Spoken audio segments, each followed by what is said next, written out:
Hello and welcome back to another glorious episode of Glass with Billy. I'm here today joined by two channels. We're people, but we're also channels.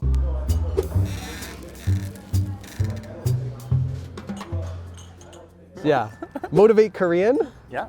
and SpongeMind TV. SpongeMind TV. I'll of course have links to both of their channels in the description. You better. Today, I've told you guys what we're gonna be talking about, but let me just tell them. I wanna make this video because I got two comments on my videos. One of them was, I can't seem to bring myself to practice Korean with my new Korean boyfriend, despite his support in my studies.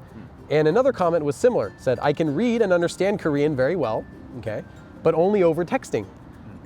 When I speak Korean, I forget everything I've learned or I speak really slow. So I guess I'm too afraid to speak and get corrected. How can I overcome this? So pretty much what they are talking about is language anxiety. What is language anxiety for anyone who doesn't have this? I don't know, have you had language anxiety? Oh yeah, heck yeah. You have? Okay. Yeah, same.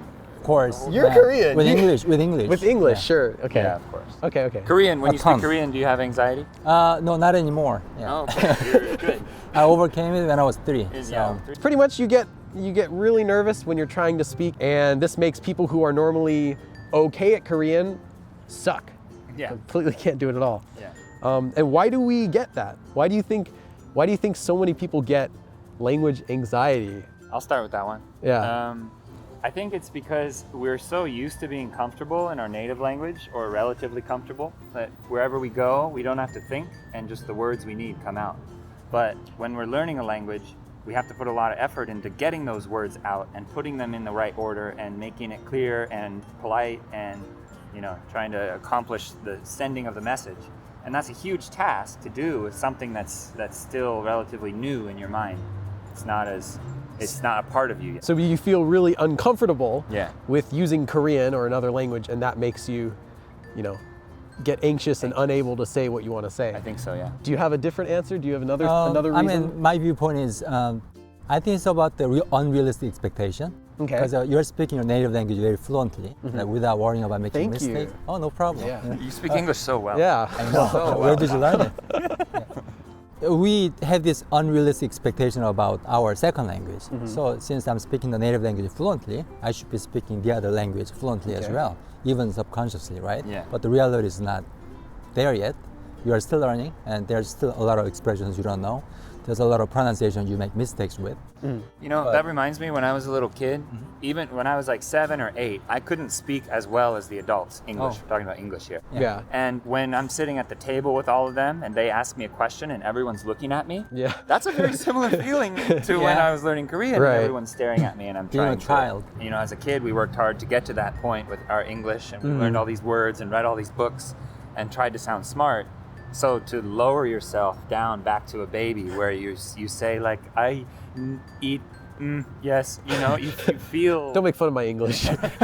But you feel dumb again. You feel like that child that we work so hard to get away from and to grow up. And so you have to go back to being a baby, I think. So then the most important question, of course, is how do you overcome it? How do you get over being anxious when speaking a foreign language? Yeah, I mean, to tell my personal experience, right? When I first came to the States, actually, I had much easier time in the classroom because I went to school here, graduate school. I had much easier time in the classroom than in private setting, such as going to parties, going to picnic. Those are the things that were, making me super nervous, making me have a lot of anxiety about speaking English because I didn't know where the conversation was going to go, right? If it's a project meeting, if it's about, what we are studying, then I know what we're going to talk about, right? And the way I overcame it to a certain degree was I started seeing myself as a kindergarten teacher. So instead of trying to prove that, hey, I can speak really well, I can articulate myself, I decided to focus on only one thing, which is to make myself understood, help the listener to understand me. So that's what kindergarten teachers do. They don't really care what kind of means they use. They don't care about how ridiculous they look, how exaggerated their gestures are. They only have one goal, which is to make the kids understand them. So Right. focusing more on getting your message across and less on exactly the words that you're saying. Right? Or how you sound or how you look. You could use like a screwdriver as a hammer if you turn around the handle and hammer something in, right? What I'm saying is it's a tool, and even if you don't use the tool right, you can still accomplish the goal with the tool. So seeing the language as a tool, not as you are not your Korean, right? If you identify with it and think that, oh, I sound dumb in Korean, so I am dumb in Korean, so I am dumb, so I feel anxious and I don't want that. You know, that just causes this like compounding of the problem, I think. Yeah. Another technique I use actually when I was not good at expressing myself in English was this thing called active listening. So instead of trying to say a lot, instead of trying to articulate myself the way I would with Korean, I would just listen very carefully, and I would say something that's in response to what the other person says. Right? I think that's so being less ambitious. That would be actually one of my tips I wanted to give later as well. Oh, okay. Is not being so ambitious when you're speaking Korean. You can sound good in Korean with a small vocabulary, and you can sound good in Korean with a huge vocabulary, depending just how do you use it. Are you trying to translate everything that you're saying in Korean, in English directly into Korean? Every single sentence? Yeah, you can't do that. That's a great point. Use what you know. I noticed because I teach English to Korean people too, and they often try to translate from Korean into English, and they get caught on the verb, and I try to tell them, like, you know a lot of English, so just use what you know to get the message across. Right. Don't make a perfect sentence. That's not the point. Yeah. Making sentences isn't it. It's communicating, right?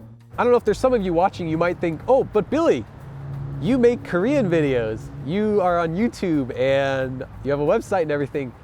You don't know what it's like to have language anxiety. Or Jeremy, you make videos. You don't know what it's like We all do. to have language. We just We went do. through it.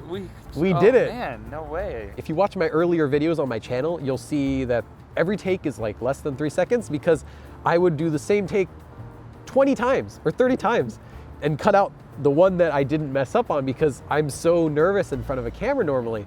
But I've been kind of trying to get over that lately just by practicing Korean more, and just the more you do it, the more you do whatever it is you're afraid of, speaking Korean or speaking Korean on camera or whatever, the more comfortable you get with it and the less scary it feels. So practicing is really important is what I want to say. For example, like if you can't even speak Korean online, if you can't even write Korean and read Korean at the slowest speed, then you're never going to be able to speak it when you're together with a person. You at least have to know the basics coming in. And you know, with Korean too, especially because you have to sort of choose the form that you use, 존댓말, 반말, how close are you with this person? Are they older, younger, man, woman, whatever? It's best to have a language exchange partner, someone that you can consistently do that, get output, put the language out of your mouth. Because trying to practice in public, like a lot of people do, that's the most awkward situations. For Koreans too, it's awkward. So finding one person that you can consistently talk to, I think is a good way to go about that. There are lots of places you can find pen pals, so websites and apps, and I'm not going to recommend any. They're pretty much similar, and there's too many. But get a lot of pen pals. Find pen pals. They'll give you an excuse to practice Korean, and sometimes they'll even force you to practice the language because you're friends with them. I mean, you talk with them a lot, and even if you don't want to learn Korean anymore, you're still going to speak with them in Korean. I used to study Japanese like a long time ago, and I still have Japanese friends that only speak Japanese, so whether I like it or not, I still have to keep using that. So at the very least, I'm not going to forget it. And back to getting over the anxiety about speaking Korean, I can kind of speak for Korean people because I'm a Korean person myself. And you'll get a lot more credit than You can do that. Yeah. You'll get a lot more credit than you think when you speak Korean, when you even try. Because a lot of Korean people get impressed simply by the fact that you are trying, you are learning, and you are speaking even a few words. So that's something you need to always keep in mind. You'll get a lot of credit for just trying. Sometimes people worry a bit too much about what Koreans are thinking about their Korean, when really Koreans are only thinking, this guy's speaking to me in Korean, wow. Yeah. So It's usually just super amazing. And at first I thought it was sort of condescending. Like they're like, oh, little baby, you said 안녕하세요, whoa, But really, it makes them happy. That's the best way I think to put it. It's just such a cool thing, and they never see it.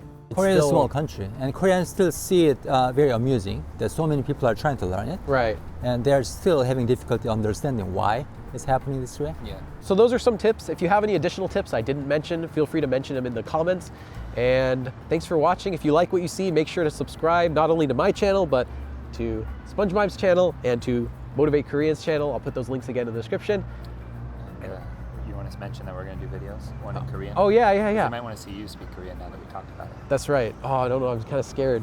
I don't know what I'm kind of nervous. Anxiety. And we're going to do a video in Korean on Johnson and my channel, SpongeMind TV. And then we're going to do another video on my channel, Motivate Korean, about some similar but different things related to the Korean learning process. So come watch those videos, come visit the channel. I'll also put links to those in the video description once they're uploaded. Anyway, thanks for watching. 그럼 다음에 또 봐. Oba!